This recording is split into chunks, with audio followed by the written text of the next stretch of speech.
नाज़रीन, मोहब्बत अंधी होती है और इसके अंधे होने के वाक़यात जो है वो बहुत सारे सामने आ रहे हैं और ये इनसे ऐसे वाक़यात से कैसे बचा जाए। और क्योंकि ये इतने खौफनाक वाक़यात होते हैं कि उसके बाद फिर ज़िंदगी जो है उसको संभालना, उसको नॉर्मल रखना और आगे चलना मुश्किल हो जाता है। मुद्दसर चौधरी हमारे साथ मौजूद है। इनकी बहुत नज़र है आजकल क्या माहौल जा रहा है, लोग किधर जा रहे हैं और मोहब्बत में आकर किस तरह की गलतियां कर रहे हैं, फिर अंजाम क्या उनके हो रहे हैं और कैसी कैसी खौफनाक कहानियां जो है वो हमारे दाएं बाएं जन्म ले रही हैं। उनसे हम बात करते हैं। जी मुद्दसर चौधरी, ये मोहब्बत तो अंधी होती है, सदा से ही अंधी थी और होश तो बाद में आता है जब इसका वो खुमार जो है ख़त्म होता है। तो ये क्या मशवरा देंगे उनको जो अभी मोहब्बत की शुरुआत में हैं और उनको अभी कोई बड़ी गलती नहीं की, बड़ी बड़ी गलतियों से ये लोग कैसे बच सकते हैं?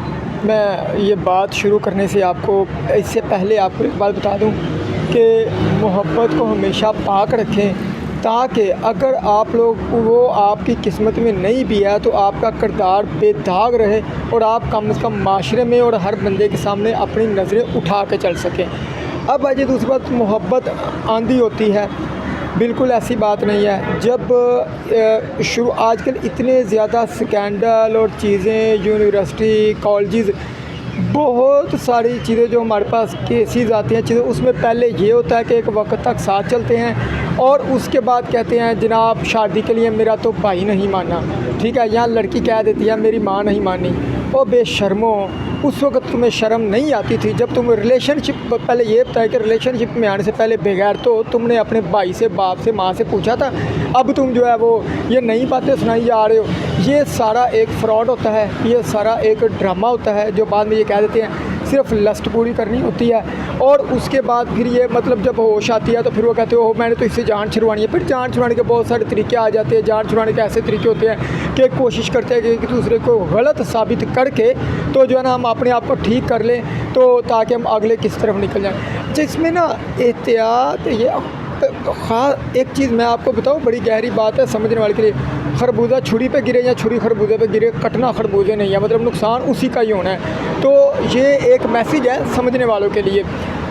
जब ये एक जज्बात होते हैं, जज्बाती फ़ैसले होते हैं, मोहब्बत जब शुरू होती है, मोहब्बत में ना हमेशा ख्याल रखा जाता है, किरदार को दागदार नहीं किया जाता। जो किरदार को दागदार करने के लिए आता है या जो ऐसी बात करता है, लड़की को फौरी तौर पे समझ आना चाहिए वो उस वक्त अक्ल से काम ले, ठंडे दिमाग से काम ले, होश से काम ले और उसको जब तक गुस्से में ना देख ले, जब तक उसके ख़ानदान चीज़ें ना देख ले, लड़का भी जब तक ख़ानदान ना देख ले, चीज़ें ना देख ले, कमिटमेंट ना करे। कमिटमेंट करने के बाद भी अगर आप फिज़िकल हो जाते हैं, समझ लो बर्बादी शुरू है, बेरागड़ शुरू। फिर लड़के क्या करते हैं कि लड़कों में बाकी मैंने ऐसी ऐसी चीज़ें देखी हैं, बाकी लड़कों में बैठ के ताने देते हैं कि मेरी इस्तेमालशुदा लड़की फ़लाने के पास चली गई है, ठीक है। दूसरी चीज़ ये है कि मतलब कि बड़े बड़े अच्छे लोग भी मौजूद होते हैं, हर जगह पे अच्छे और बड़े मौजूद होते हैं। मैंने ये चीज़ें खुद अपने कानों से सुनी है। फिर लड़की को गंदा करने की कोशिश करते हैं, गंदा करते भी। तो इसलिए अगर मोहब्बत पाक हो तो ये फ़साद यहीं से शुरू ही ना हो।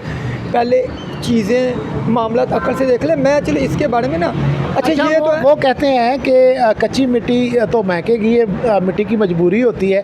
हर आदमी ने इस प्रोसेस से गुजरना है। ये जज्बे होते हैं और जज्बों को संभालना, कंट्रोल करना इतना आसान भी नहीं होता। बेलगाम से जज्बे होते हैं और पता भी नहीं लगता कि कब कहाँ किधर चले जाएं, वो किधर आपको बहा के ले जाएं।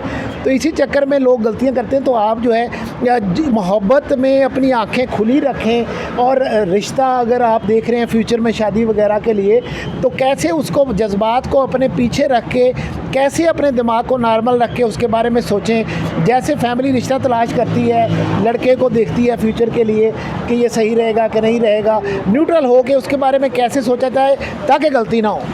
अच्छा, अपनी इज़्ज़त लड़कियों के लिए ख़ास तौर पे अपनी इज़्ज़त और अपने हदूदों कायद का ख्याल रखें। बाकी कोई नुकसान नहीं होता। कोई अच्छा जो इकट्ठे पिक्चर बना लेना, तस्वीर बना लेना, अगर अल्लाह ना करे आपकी शादी नहीं होती तो 10 साल बाद भी पिक्चर निकल आए ना तो आपके घर में फसाद पड़ जाना है। ये उनके लिए खसूसी तौर पे है कि वो ये चीज़ों से एहतियात करें। मोबाइल, चीज़ें, तस्वीरें ये ना देखिए, जब आपने शादी करनी है तो सदा ही उसके पास रहना, तो तस्वीरें बनाने का क्या मतलब उसमें कॉन्सेप्ट बनता है? अपनी इज़्ज़त, अच्छा अगर इज़्ज़त की ख्याल रखेगा ना, वो जो लड़का है जिसने शादी करनी है, अगर उससे पहले आप कोई फिजिकल होगा ना, वो लड़का भी आपको सारी ज़िंदगी जुतियाँ मारेगा। वो भी आपको सबसे पहले जिसके साथ आप फिजिकल होंगे या जिसके साथ आप एक हाथ से आगे बढ़ेंगे ना, वही लड़का सबसे पहले आप, और उसके दिमाग में सबसे पहले यही चलेगा ये लड़की बद किरदार है। चाहे वो आपसे शादी कर ले, उसके दिमाग में वो चीज़ नहीं जाएगी। तो उस सबसे बड़ी एहतियात ये कि अपनी इज़्ज़त हदूद जो लड़की कायम रख पाएगी। मोहब्बत में ये लाजमी नहीं है कि अपने फिजिकल जो कहते हैं ना, वो मोहब्बत नहीं है, वो सिर्फ एक फ्रॉड है, वो सिर्फ एक धोखा है। अच्छा अगर कोई फिजिकल हो जाता है, उसके बाद वो कहते हैं जी मैंने आपसे शादी नहीं करनी, फिर लड़की का एक काम बनता है, उसमें है पाकिस्तान पिनल कोड में कि उसके तहत उसके ऊपर मुकदमा दर्ज करें को 25 साल या 10 साल की कम से कम उसको सज़ा हो जाती है अगर वो शादी के नाम पे धोखा देता है। फिर पीछे ना हटें, फिर उसको ऐसा लेसन बना के ताकि उस लड़के से बाकी जो लड़के हैं ना वो सबक सीख लें। और जहाँ पे लड़की मसलन चीट करती है, चले ये तो है एक कानूनी बात, मैं अच्छा, किन किन शक्लों में वो ये पर्चा करा सकती है ज़िना से मुतल्लक उसके ख़िलाफ़? अगर तो इस हद तक नहीं पहुँचे फिर भी एफआईआर दर्ज हो जाती है कि शादी के नाम पे इसने मेरे साथ धोखा किया, चीट किया। अगर इस हद तक पहुँच गया फिर तो बहुत सीरियस किस्म की एफआईआर दर्ज हो सकती है। मुकम्मल सिंपल एक एप्लीकेशन दे दें, इसने शादी के नाम पे चीट किया, ये मेरे साथ फिजिकल रहा, ये मामला हुए हैं, तो एफआईआर दर्ज हो जाती है। और मैंने 2-3 ऐसी एफआईआर दर्ज करवाई भी हैं। अच्छा कसूर इसमें ना पहली बात होता लड़की का भी है, बहुत ज़्यादा होता है। होश से, मैं बार बार एक चीज़ कहता हूँ कि होश से रहेंगे, इज़्ज़त कायम रखेंगे, तो कल को जिस लड़के के साथ शादी करें वो भी घर लेके जाएगा तो आपकी इज़्ज़त करेगा, वरना वो भी घर जा आके भी शादी भी करी तो जुतियाँ ही मारेगा।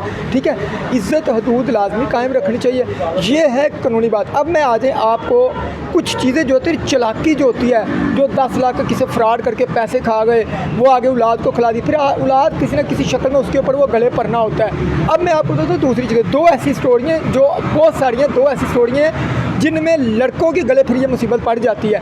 आप ये मत सोचिए ये दुनिया जो है ना ये लावारस नहीं चल रही है, बड़ी सिस्टमेटिक तरीके के साथ चल रही है। इसमें किया दिया हम दुनिया में, जिस तरह कुरान पाक में अल्लाह ताला की ज़ात फरमाती है कि जो इंसान के ऊपर मुसीबत आती है उसके अपने हाथों से की हुई होती है। गालबन एग्जैक्ट तर्जमा तो नहीं याद, ये जब मैं पढ़ रहा था तो मुझे अच्छा इसमें ना दुनिया का किया दिया यहाँ पे हमने लेना देना तो करना है। एक लड़का जीसी का था, वो खुद स्टोरी सुनाता है। इसी तरह वो लड़की के साथ शादी का उसने कहा, चीट उसके शादी का कहा जी, फिर वो फिजिकल हो गए, बहुत आगे तक निकल गए। उसके बाद उसने कहा जी मैंने शादी नहीं करनी, तुम्हारे साथ अभी बड़े लेट हो गया, हम लेट करेंगे। लड़की थोड़ी सी, वो बड़ी अच्छी लड़की थी, किसी फैक्ट्री के ऑनर की बेटी थी। लड़की ने कहा मैं घर में क्या मुंह दिखाऊंगी, उसने सुसाइड कर ली, ट्रेन के आगे आगे खुदकशी कर ली। अब वो लड़का स्टोरी सुनाता है कि मैंने CSS करना था, उससे फेल हो गया, उससे आगे मैंने सिंपल BA के पेपर दिए, उसमें मैं फेल हो गया। फिर वो कहता है जी मेरी सारी ज़िंदगी अजियत बन के रह गई, इस तरह मैं मतलब कि आगे मेरे घर में मुसीबत है। फिर अल्लाह ने मुझे लंबी ज़िंदगी दे के हर तरह की अजियत दिखाई अल्लाह ताला की ज़ात ने। ये वो लड़का अपनी स्टोरी खुद सुनाता है। इसी तरह एक हमारे ही मतलब कि अपनी सोसाइटी का, हमारे क्लास फेलो का ये एक वाक़या है, उसमें भी इस तरह लड़की ने धोखा दिया था, तो वो लड़के बाद में वो मतलब कि आगे उसके घर औलाद नहीं हुई, इतनी ज़्यादा मुसीबतों में फंस गया। ये लेसन है दोनों को तरफ, लड़के और लड़की, ये धोखा दे के ये मत सोचे मैंने बहुत ज़्यादा मार कमा लिया, चालाकी कर लिया। लड़कियाँ भी इस तरह जो धोखा दे के आगे जाती हैं ना, वो ज़माने की जुतियाँ खाती हैं। कानून तो अपनी जगह पे है, लेकिन चालाकी करने वाला जो बंदा होता है ना, वो कहीं ना कहीं जाके अपने अजाब में ज़रूर फंस जाता है।